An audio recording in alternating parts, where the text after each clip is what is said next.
लेकिन जो तीन पहले आए उनका गायन सुन के ये प्रतियोगिता किस स्तर की हुई होगी इसकी कल्पना आती है। संगीत, गायन, गीत, ये तो प्रत्येक मनुष्य में होता है, उसको बाहर लाना पड़ता है। मनुष्य के अंदर एक हृदय रहता है, दिल रहता है, हार्ट, वो धड़कता है, उसी से ताल है।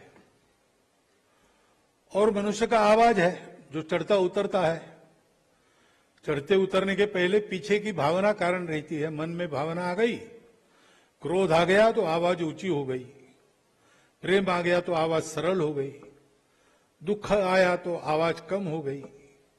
भावनाओं के कारण स्वर ऊंचा नीचा होता है तो उसमें से ये स्वर आए।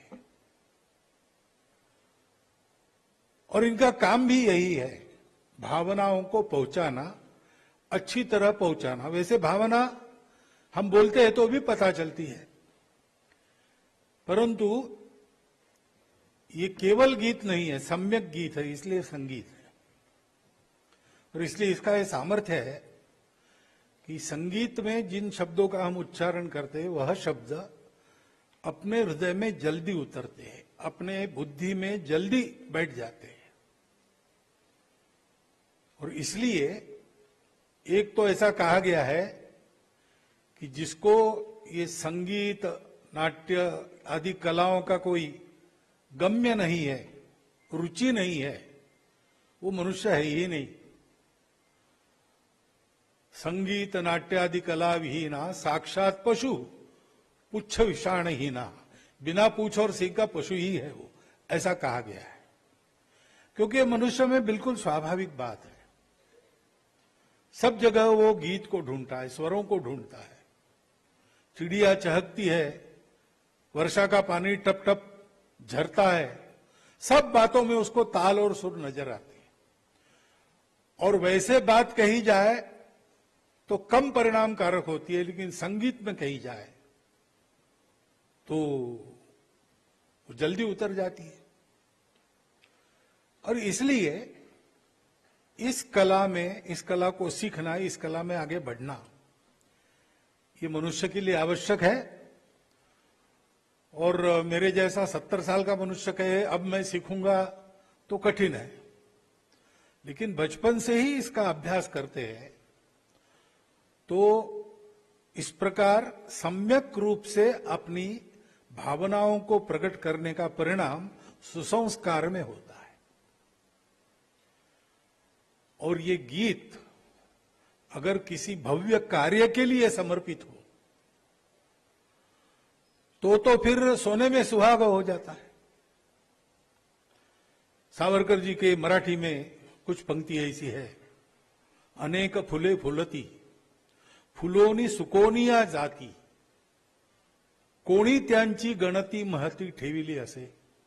अनेक फूल खिलते हैं, खिलकर मुरझा भी जाते हैं, कौन गिनता है? परंतु जे गजेंद्र शुंडेने उपटिले, श्रीहरी चरणीच ठेले, फूलते अमर दाहले जगा माझे।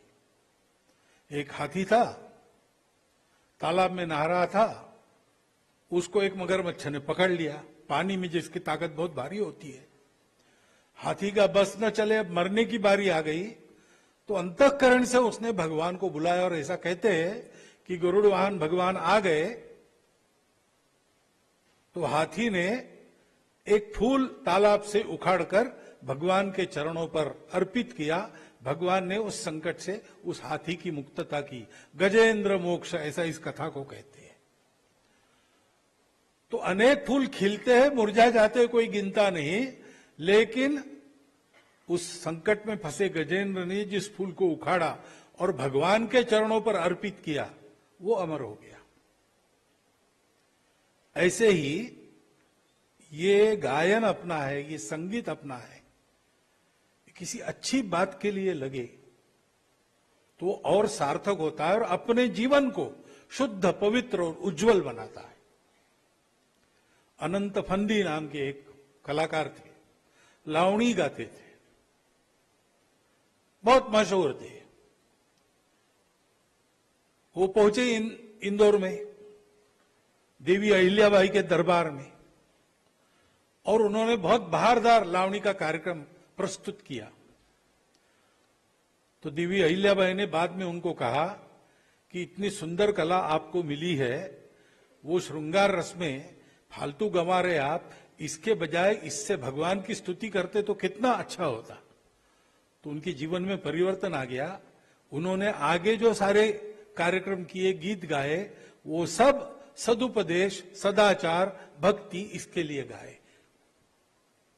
और एक उत्तम शाहिर के साथ साथ एक संत के रूप में भी वो प्रसिद्ध हो गए। ऐसे अपना जो भी गुण है, उस गुण को किसी अच्छे काम में लगाना, भले काम में लगाना, इससे वो काम भी अच्छा होता है, अपना जीवन भी अच्छा होता है। और इसलिए ये बहुत अच्छा किया अनाथ ब्रह्म ने, जो राष्ट्रभक्ति पर गीतों की स्पर्धा शुरू की। गीत तो अनेक है, फिल्मी गीत भी गा सकते हैं, लेकिन उसकी स्पर्धा नहीं की। ये नहीं है कि फिल्मों में अच्छे देशभक्ति पर गीत नहीं होते। वैसे जननी जन्मभूमि स्वर्ग से महान, ये जो गीत है, ये सिकंदर और पोरस नाम की फिल्म का ही गीत है, दूसरे स्वर में है। वहां हमने उसको नया स्वर देके गाया। ऐसे गीत रहते हैं। तो इन गीतों को ऐसे गाने से एक भावना मन में उमड़ती है, देशभक्ति रहती है। ऐसे बहुत से गीत हैं, कुछ हमने यहां चुनकर आपको गाने के लिए दिए।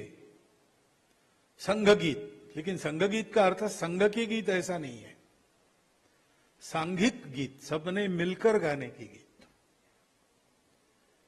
तो इसमें हम मिल भी जाते हैं, क्योंकि सुर में सुर मिलाकर गाते हैं और कदम से कदम मिलाकर चलते हैं, तो जिसको राष्ट्रीय एकात्मता कहते हैं, वो अपने आप ही निर्माण होती है। आप एक विद्यालय में पढ़ते हो, एक क्लास में पढ़ते हो, पहले अपरिचित थे, अलग प्रकार के अलग अलग घरों में से आते हैं, अलग अलग परिस्थिति है, अलग अलग भाषा, सब कुछ अलग अलग है, लेकिन विद्यालय में 4-5 साल एक क्लास में रहकर आप पढ़ेंगे तो जन्म भर आपको ये मित्रता याद रहेगी।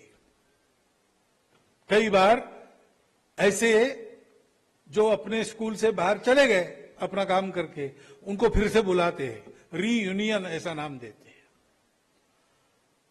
तो ये जो संबंध बनते हैं, वो संबंध कभी मिटते नहीं। ऐसे ही संबंध साथ में गाने से भी बनते हैं, और साथ में गाना राष्ट्रीय एकात्मता का हो तो वो एकात्मता और दृढ़ हो जाती है।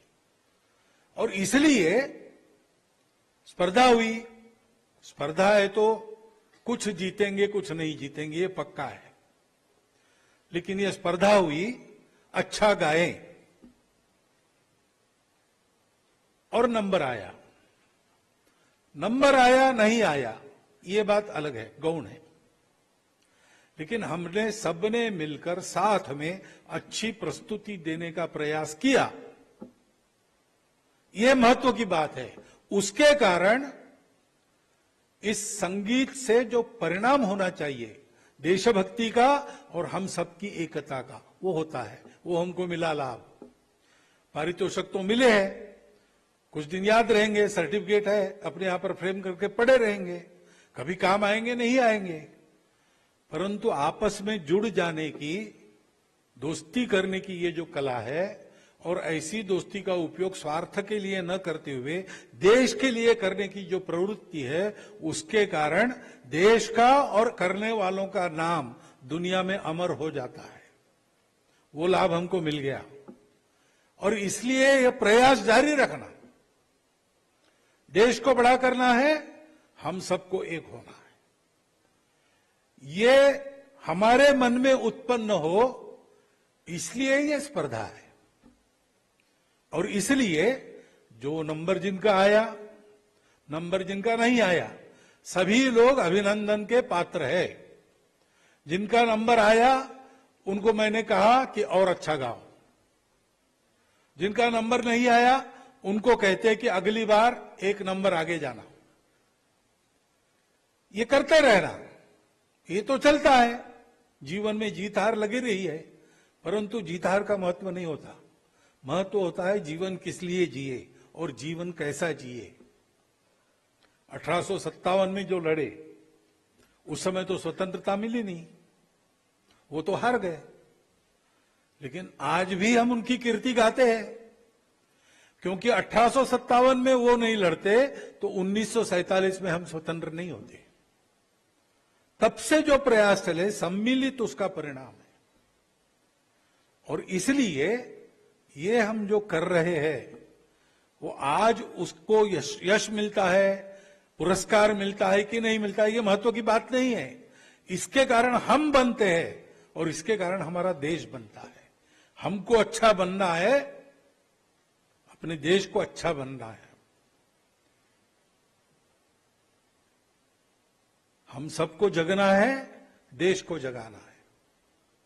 स्वयं अब जागकर हमको जगाना देश है अपना, यह हमारे सामने काम है। उसी के लिए पढ़ाई है, उसी के लिए जीवन है, उसी के लिए परिवार की सुरक्षा है, सब कुछ इसके लिए है।